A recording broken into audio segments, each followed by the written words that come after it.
Hello दोस्तों, मैं राहुल मिश्रा और दोस्तों आज के वीडियो में हम डिस्कशन करेंगे कि पीएलसी प्रोग्रामिंग क्या है। दोस्तों, यदि आप पीएलसी पर काम कर रहे हैं या दोस्तों आप इंडस्ट्रियल ऑटोमेशन को सीखना चाहते हैं तो दोस्तों आपको पीएलसी प्रोग्रामिंग आना बहुत जरूरी है। दोस्तों, इंडस्ट्रियल ऑटोमेशन में जितनी भी इक्विपमेंट होते हैं उन सभी को ऑटोमेटिक कराने के लिए हम पीएलसी का यूज करते हैं। तो दोस्तों, आप पीएलसी के लिए कमांड या इंस्ट्रक्शन तभी दे पाएंगे जब आपके पीएलसी प्रोग्रामिंग के कॉन्सेप्ट क्लियर होंगे। तो दोस्तों आज की वीडियो में हम जानेंगे कि पीएलसी प्रोग्रामिंग क्या है। साथ ही दोस्तों हम ये भी देखेंगे कि पीएलसी में हम प्रोग्रामिंग कैसे करते हैं। दोस्तों, वीडियो के लास्ट में मैं आपको बताऊंगा कि पीएलसी में अपना पहला प्रोजेक्ट या पहला प्रोग्राम आप कैसे बना सकते हैं। और दोस्तों, वीडियो के लास्ट में मैं आपको यह भी बताऊंगा कि आप जो प्रोग्राम बना रहे हैं उसके लॉजिक आप किस तरीके से डिजाइन कर सकते हैं। तो आइए दोस्तों वीडियो को स्टार्ट करते हैं और समझते हैं कि पीएलसी प्रोग्रामिंग है क्या। तो दोस्तों, बेसिकली पीएलसी प्रोग्रामिंग क्या है उसे समझने के पहले हम ये जान लेते हैं कि पीएलसी क्या होता है।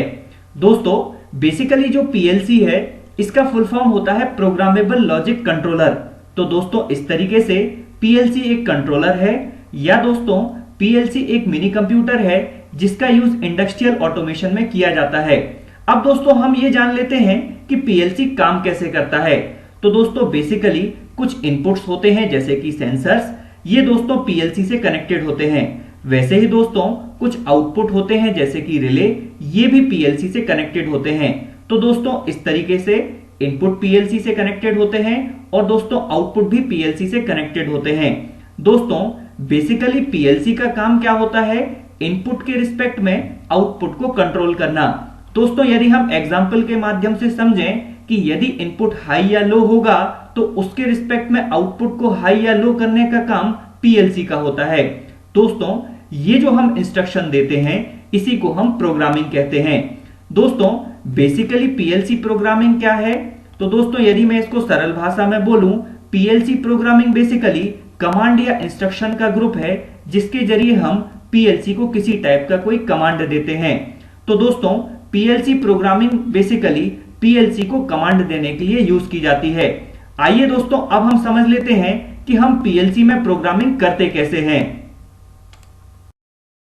तो दोस्तों अब हम समझ लेते हैं कि पीएलसी में प्रोग्रामिंग कैसे करते हैं। दोस्तों देखिए, जो पीएलसी होती हैं ये अलग अलग कंपनी की होती हैं और दोस्तों ये जो पीएलसी होती है इनको सपोर्ट करने वाले सॉफ्टवेयर भी अलग अलग होते हैं। तो दोस्तों सबसे पहले आपको ये देखना है कि आपके पास कौन सी कंपनी की पीएलसी है। देन दोस्तों आपको ये भी देखना होगा कि इसको सपोर्ट करने वाला सॉफ्टवेयर कौन सा है। तो दोस्तों इस तरीके से आप पीएलसी में प्रोग्रामिंग कर सकते हैं। दोस्तों बेसिकली पीएलसी में प्रोग्रामिंग करने के लिए मैंने कुछ स्टेप्स बनाए हैं जिनको फॉलो करके आप कोई भी न्यू प्रोजेक्ट को डेवलप कर सकते हैं। तो दोस्तों देखिए, सबसे पहला जो स्टेप है वो है पीएलसी सॉफ्टवेयर। दोस्तों आपको पीएलसी का सॉफ्टवेयर क्लियर हो जाने के बाद आप उसमें कोई भी न्यू प्रोजेक्ट को डेवलप कर सकते हैं। तो दोस्तों जो दूसरा स्टेप है वो है न्यू प्रोजेक्ट डेवलपमेंट का। दोस्तों पीएलसी सॉफ्टवेयर के अंदर ही न्यू प्रोजेक्ट डेवलपमेंट का ऑप्शन आता है।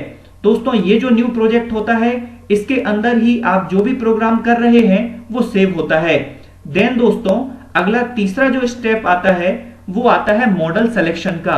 दोस्तों ये जो मॉडल सिलेक्शन होता है ये डिपेंड करता है कि आपके पास कौन सी कंपनी की पीएलसी है और उसका मॉडल नंबर कौन सा है। देन दोस्तों जो ये मॉडल सिलेक्शन होता है उसके तुरंत बाद ही आप लैडर डायग्राम को डिजाइन कर सकते हैं या दोस्तों आप कोई भी प्रोग्रामिंग कर सकते हैं। दोस्तों ये जो डायग्राम होता है दैट मींस प्रोग्रामिंग होती है। यहां पर आप अपने हिसाब से कोई भी लॉजिक को डिजाइन कर सकते हैं। देन दोस्तों जो भी आप लॉजिक डिजाइन करते हैं आप उसको सॉफ्टवेयर पर ही चेक कीजिए कि जो आपने लॉजिक बनाया है उसमें किसी टाइप की कोई एरर तो नहीं है। दोस्तों एरर क्लियर होने के बाद आप उस प्रोग्राम को पीएलसी में अपलोड कर सकते हैं। दोस्तों पीएलसी में जब आप अपलोड करते हैं उसके बाद आप उसको हार्डवेयर पर चेक कर सकते हैं कि आपने जो लॉजिक बनाया है वो सही है कि नहीं है। तो दोस्तों इस तरीके से आप पीएलसी में प्रोग्रामिंग कर सकते हैं। दोस्तों देखिए, जो ये लैडर डायग्राम है या जो ये लैडर लॉजिक है इसको आप सॉफ्टवेयर में भी सिमुलेट कर सकते हैं कि आपने जो लॉजिक बनाया है वो प्रॉपर काम कर रहा है कि नहीं कर रहा है। और देन दोस्तों, जब आप सॉफ्टवेयर में सिमुलेट कर लेते हैं उसके बाद ही आप पीएलसी में अपलोड कीजिए। और देन दोस्तों, आप सॉफ्टवेयर को दैट मीन्स हार्डवेयर पर भी उसको चेक कर सकते हैं। तो दोस्तों, इस तरीके से जो पीएलसी प्रोग्रामिंग होती है उसको आप सॉफ्टवेयर पर सिमुलेशन के माध्यम से चेक कर सकते हैं और दोस्तों हार्डवेयर पर भी उसको आप चेक कर सकते हैं। तो दोस्तों, आइए अब हम देख लेते हैं कि पीएलसी की लैडर प्रोग्रामिंग लैंग्वेज क्या होती है। आइए दोस्तों, अब हम समझ लेते हैं कि पीएलसी की लैडर प्रोग्रामिंग क्या होती है। दोस्तों, जो मोस्ट ऑफ पीएलसीज होती हैं वो लैडर प्रोग्रामिंग लैंग्वेज पर काम करती है। दोस्तों, यदि मैं लैडर प्रोग्रामिंग को काफी आसान भाषा में एक्सप्लेन करूं तो बेसिकली जो लैडर प्रोग्रामिंग होती है वो किसी भी रिले लॉजिक का ग्राफिकल रिप्रेजेंटेशन होता है। तो दोस्तों, जो भी रिले लॉजिक्स होंगे यदि हम उनका ग्राफिकल रिप्रेजेंटेशन करते हैं तो उसी को हम लैडर प्रोग्रामिंग लैंग्वेज बोलते हैं।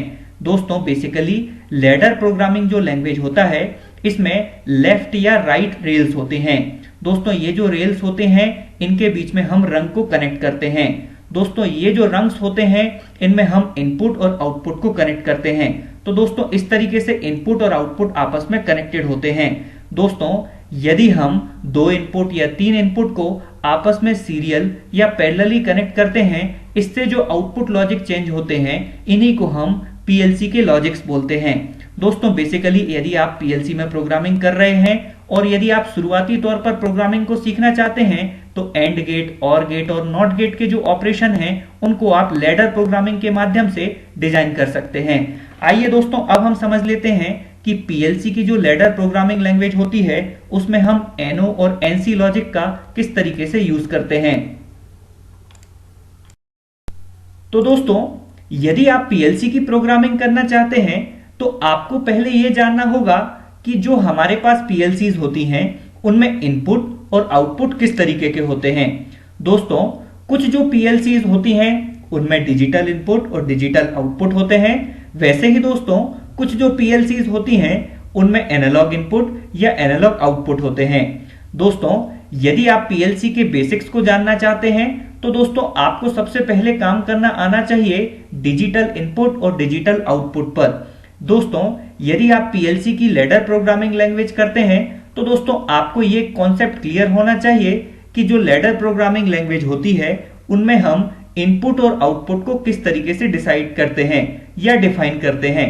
दोस्तों, बेसिकली जो हमारी डिजिटल इनपुट या डिजिटल आउटपुट की बात करूं तो जो डिजिटल इनपुट होते हैं वो बेसिकली या तो नॉर्मली ओपन हो सकते हैं या नॉर्मली क्लोज हो सकते हैं। दोस्तों, यदि मैं नॉर्मली ओपन की बात करूं लैडर प्रोग्रामिंग लैंग्वेज के लिए तो दोस्तों इस तरीके के सिंबल से उसको डिफाइन किया जाता है। वैसे ही दोस्तों, यदि मैं नॉर्मली क्लोज की बात करूं लैडर प्रोग्रामिंग लैंग्वेज के लिए तो दोस्तों इस तरीके से उसको डिफाइन किया जाता है।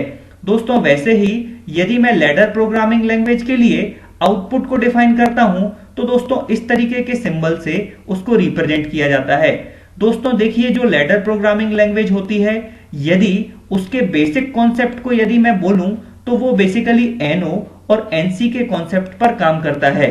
दोस्तों, ये जो एनओ और एनसी के कॉन्सेप्ट होते हैं ये तभी अप्लाई होते हैं जब किसी टाइप का कोई डिजिटल इनपुट या डिजिटल आउटपुट जा रहा हो। आइए दोस्तों, अब हम जान लेते हैं कि यदि आप पीएलसी पर कोई प्रोजेक्ट को डिजाइन करना चाहते हैं या दोस्तों किसी मिनी प्रोजेक्ट को बनाना चाहते हैं तो आप कौन सा मिनी प्रोजेक्ट बना सकते हैं। तो दोस्तों, यदि आप पीएलसी पर अपना पहला प्रोग्राम बनाना चाहते हैं, साथ ही दोस्तों आप ये भी जानना चाहते हैं कि आप पहला कौन सा प्रोग्राम बना सकते हैं, तो मैं आपको सजेस्ट करूंगा कि आप स्विचिंग लॉजिक को बनाइए। दोस्तों बेसिकली ये जो स्विचिंग लॉजिक होगा इसमें आप पुश बटन के माध्यम से आउटपुट को कंट्रोल कर सकते हैं। दोस्तों, यदि मैं इसको सरल भाषा में बोलूं कि यदि इनपुट की वैल्यू हाई होगी तो आउटपुट की वैल्यू भी हाई हो जाएगी। वैसे ही दोस्तों, यदि इनपुट की वैल्यू लो होगी तो आउटपुट की भी वैल्यू लो हो जाएगी। तो दोस्तों ये जो ऑपरेशन होता है ये बेसिकली स्विचिंग लॉजिक कहलाता है। दोस्तों, जब आप पीएलसी में दैट मींस पीएलसी के सॉफ्टवेयर पर इस लॉजिक को डिजाइन करेंगे या आप लैडर प्रोग्रामिंग लैंग्वेज का यूज करेंगे तो जो लेफ्ट और राइट रेल्स होती हैं इनके बीच में रंग को कनेक्ट करके आप ये लॉजिक डिजाइन कर सकते हैं। साथ ही दोस्तों जब आप कंपोनेंट को सेलेक्ट करेंगे तो वहां पर आपको नॉर्मली ओपन पुश बटन को यूज करना होगा। और दोस्तों जब आप आउटपुट को डिजाइन करेंगे तो आउटपुट के लिए आप लैंप या फिर कॉइल का यूज कर सकते हैं। तो दोस्तों इस तरीके से जो रंग होगी उसमें इनपुट और आउटपुट को कनेक्ट कर सकते हैं।